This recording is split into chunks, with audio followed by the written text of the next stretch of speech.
and the electrical problem started to happen. But I figured because I paid my money, and I don't know about anybody else, but when I pay something, I expect to receive what I just paid for. When I paid my money, I expected that when I got my car at the shop, it was going to run like money, brand new money. But it didn't run like money. Why? Because I didn't follow what God told me to follow.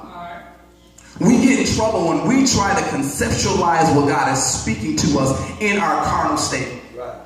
Whenever you try to focus and try to decipher what God is saying to you in your carnal mind, it will never work. Because the Bible tells us that the spirit and the flesh are constantly at war with each other. They're constantly warring to see which one's going to win the battle. Which one's going to win the battle? And we as Christians, it's a no-brainer for us. The spirit should always win, right? But it doesn't. Why? Because we follow our carnal mind sometimes. Because it don't make sense to follow everything that God says our carnal mind says. It don't make sense to do exactly what God says, so we add a little something to it to make it make sense to us. And when we try to make sense instead of believing that God will do what he said he will do, we'll get in trouble every time. Your faith and your belief have to surpass your carnal knowledge. Because your carnal knowledge can't take you where God wants for you to go. Your carnal mind cannot prepare you for what God has for you. And every time you try to make sense of it, you'll mess up. That's right. That's good. So again, he told Joshua to be strong and very courageous because I'm going to do some things for and through you. I will never leave you nor forsake you. That gives us great consolation that God will always be in our corner. Regardless to what one may face in their life, God always is right behind you, on the side and in front of you to prepare you for what he's about to take you through. This year should be a year of results. We should determine in our life this year that we want to see some things happen. Whether it's personal, whether it's spiritual, whether it's individually, or whether it's collectively, you got to be poised that you want to see some results in your life. Now, I don't know about you all, but I get tired of praying for things and not seeing the manifestation of my prayers. I don't know about it, maybe that's just me. But I get tired of praying and fasting and laying on the floor, spitting and rolling, and I still don't see what I pray for. So I said, God, this year, I'm determined to see some results in my life. Whatever I got to do to get those results, I'm determined. And as soon as I told God that, as soon as some tests started to come, that's why he said, be strong and courageous. Because oftentimes we ask God for things, and he'll give you those things, but he doesn't give it to you exactly how you ask for it. He doesn't necessarily say, okay, I'm going to give it to you in this exact fashion. I'm going to give it to you, but guess what? It's going to be a little twist to it. And in that twist, that's where I have to be strong and trust that God knows what he's doing. Because I realize that this Christian walk is not necessarily an easy walk, but it's a walk that has to be taken. It's the road less traveled, they say. But we as Christians, we have no other way but to go this way. We got to go through some pain. We got to go through some suffering. We got to go through some heartache. But guess what? At the end of the day, it's all worth it. And what I'm focusing on is the ultimate result. I'm not focusing on this little stuff in the middle, because the stuff in the middle does not tell me what God exactly has for me. My eyesight is focused on what's ahead of me, because that's what God wants to do for me. So that lets me know that I can go through everything that God has for me. I can go through every test. I can go through every trial. I can go through every pain. Why? Because I'm not focused on the pain right now. I'm focused on what God has for me. The old folks used to sing a song, put your time in. Payday is coming after a while. What true lyrics do we gain from this song? I work 40 hours a week, 80 hours a paycheck. And if I don't go to work, I don't get paid, right?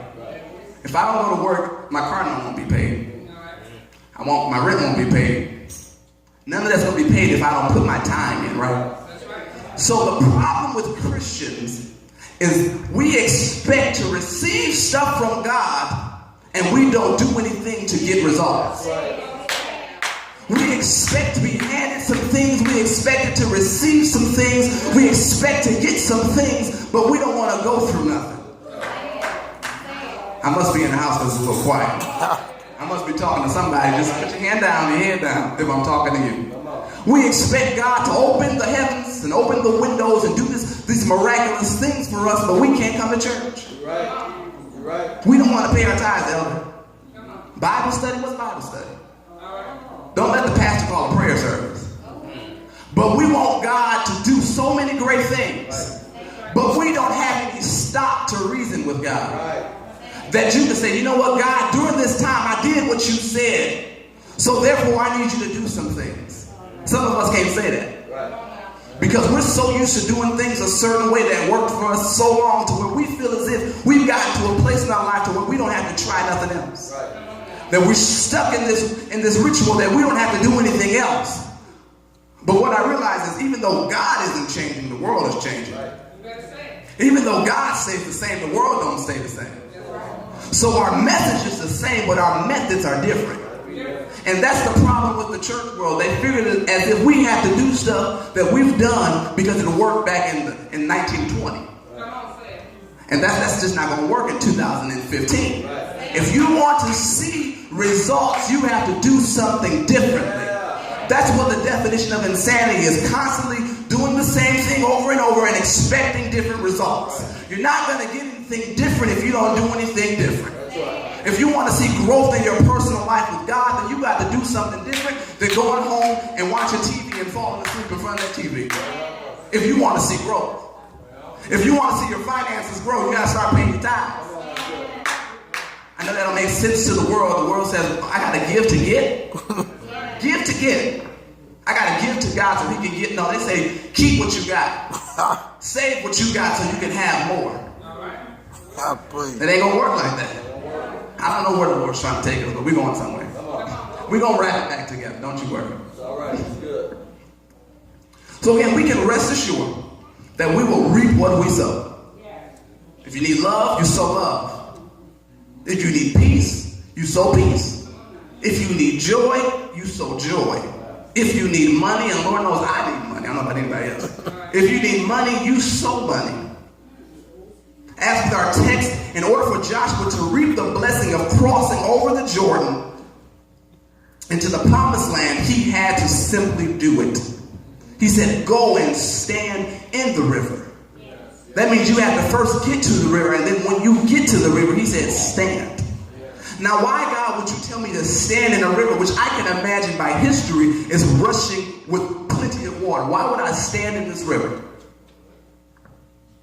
We need to know that every detail and every movement and every movement in our life, God will not let you know what he's going to do. So when he tells you when he gives you a directive, don't try to reason with him about it. You simply just do it. He said, stand in the river. And standing in the river is not meaning physically, but stand in your position of faith. That you're not going to be shaken, you're not going to be moved by carnal situations, but your faith shall remain strong. Because this river has the power to overtake you. But God says, I don't care that it can overtake you. He said, just stand in the river. Because the blessing is in the doing. The blessing isn't in the reasoning. The blessing is in the doing. Just like he told Abraham, he said, I want you to slay your son.